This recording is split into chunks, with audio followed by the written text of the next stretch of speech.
Με το σώμα, ρε παιδί μου, εντάξει, όταν είσαι πιο μικρός, που βλέπεις όλα τα παιδάκια γύρω σου και ουσιαστικά είναι διαφορετικά, υπάρχουν τα περίεργα βλέμματα από παντού. Έτσι νιώθεις περίεργα. Λες, ρε παιδί μου, γιατί με κοιτάει ο άλλος, γιατί είναι περίεργο, γιατί πας να πλησιάσεις τον άλλο, να δώσεις χέρι, ας πούμε, το πιο απλό και ο άλλος θα τραβηχτεί και τέτοια. Οπότε, ναι, ρε παιδί μου, είναι μεγάλο θέμα την εικόνα που έχεις για το σώμα σου και εσύ με αυτά τα ερεθίσματα. Οπότε, ναι, δεν μπορώ να πω ότι μικρός, ρε παιδί μου, είχα ξέρει ότι ήμουν αποδεχόμενο τον εαυτό μου όπως ήταν πλήρως. Η φωκομέλεια είναι ουσιαστικά κάποιες ανομαλίες γενετικές, δηλαδή κάποιες δυσμορφίες, στα άνω και κάτω άκρα, συνήθως εκεί βγαίνουν. Και εγώ έχω στο αριστερό χέρι μου λείπουν 2 δάχτυλα, στο δεξί 3 και υπάρχει αυτή η κούρμπα. Το αριστερό πόδι μια χαρά, δεν έχει τίποτα ευτυχώς. Και το δεξί πόδι δεν έχει επιγονατίδα. Του λείπει ένα δάχτυλο και τέλος πάντων έχει κάποιες ατροφίες, κάτι, και είναι πιο κοντό από το αριστερό, από τα 2 άκρα. Αυτό είναι το ρεζουμέ της πάθησής μου. Και...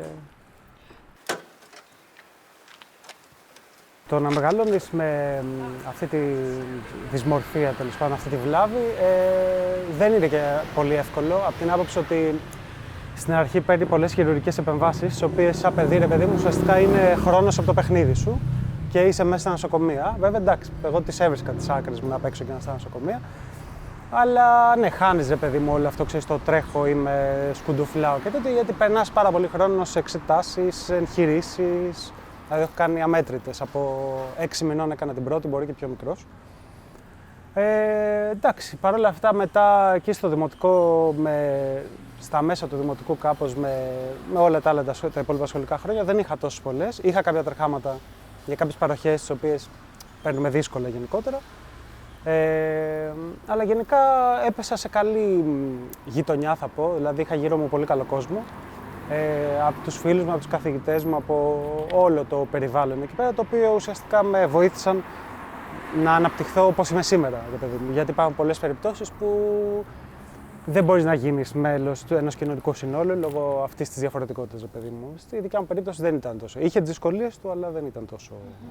Γενικά, πάντα τα προβλήματα ήταν οι θεσμοί πιο πολύ παρά ο κόσμος. Δηλαδή, ο κόσμος ήταν συνήθως υποστηρικτικός. Όταν είχα ζητήσει, ας πούμε, στο δημοτικό, θυμάμαι, ασανσέρ, ας πούμε, είχαν κινηθεί όλοι. Απλά υπήρχαν και θεσμικά προβλήματα στο όλο. Έτσι, τα οποία εντάξει, με αγώνα, ρε παιδί μου, και από τους γονείς μου πολύ και πολλούς τσακωμούς από τη μεριά του πατέρα μου κυρίως, ρε παιδί μου, ο οποίος δηλαδή έχει κουτρουβαλιαστεί με άλλους, ρε παιδί μου, για να έχουμε τις παροχές που πρέπει να έχουμε. Κάπως ξεπεράστηκαν. Υπήρχε μια καμπή, κυρίως στα φοιτητικά μου χρόνια, που γνώρισα και άλλο κόσμο, ασχολήθηκα και με τα κοινά περισσότερο, οπότε και κινηματικά και τέτοια. Είδα άλλο κόσμο με άλλες πεποιθήσεις, που σε δέχονται πιο εύκολα, που θα σε ρωτήσουν πράγματα όντως από ενδιαφέρον και όχι τύπου «Α, αυτό μου φαίνεται απίθανο», «Α, πώς κάνεις που παίρνεις τα γυαλιά του άλλου και λες «Ω, δεν βλέπεις τίποτα» και τέτοια. Κοίτα, για μένα αθλητισμός είναι, ρε παιδί μου, επειδή μέσα από την αναπηρία ήρθε αυτό το πράγμα, είναι και τρόπος ζωής. Δηλαδή και ότι αν δεν κάνεις αυτό, αν δεν αθλείσαι, δεν τέτοιο, ουσιαστικά μετά δεν μπορείς να περπατάς. Δηλαδή, αν δεν γυμνάζεις τους μυς, όταν έχεις κάποιες δυσκολίες, οι μυς μετά δεν μπορούν να υποστηρίξουν, ας πούμε, όπως εμένα που πατάω σε ένα πόδι και τα 90 μου κιλά, ας πούμε. Οπότε είναι τρόπος ζωής, τον γουστάρω, είμαι σε όλα, παίζω μπάλες, μπάσκετ, πηγαίνω γυμναστήριο, ενώ κάνω ό,τι μου δώσω μου μια μπάλα να κυνηγάω και κάτι, ρε παιδί μου, να έχει άθληση ή τέτοιο και θα πάω, δεν είναι. Τέτοιο με έχει βοηθήσει πάρα πολύ και ψυχολογικά και σωματικά, οπότε είναι σε ένα κομμάτι, παιδί μου, ένα κομμάτι της ζωής μου, δηλαδή είναι σχεδόν όλη μου η ζωή.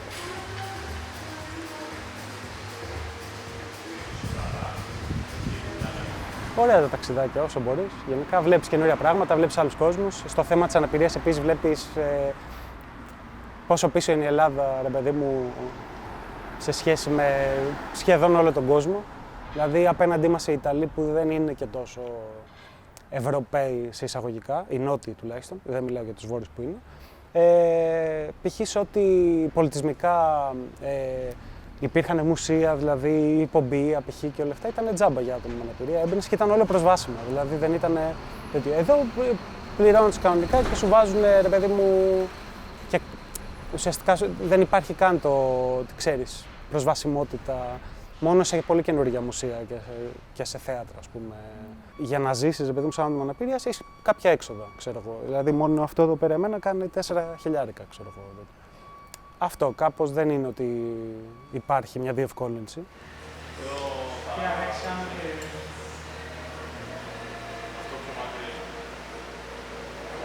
Είμαι άτομο με αναπηρίες, ωραία.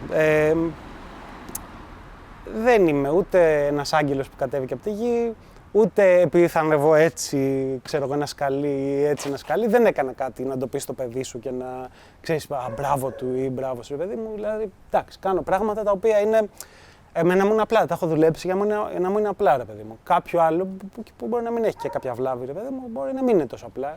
Δηλαδή, άμα είναι. Γιατί να παίρνω εγώ τον μπράβο για κάτι το οποίο εμένα, ας πούμε, δεν μου παίρνει ούτε καν σκέψη να το κάνω. Κατάλαβες. Αλλά επειδή έτσι είναι φτιαγμένος ο κόσμος και δεν υπάρχει μεγάλη άγνοια, γίνεται πάρα πολύ θέμα, ας πούμε. Ειδικά επειδή μου αρέσει να πηγαίνω και σε βουνά και σε καταράχτες και σε όλα αυτά. Ξέρεις, μπορώ να σκαρφαλώσω και λίγο, μπορώ να πέσω, δεν είναι κάτι.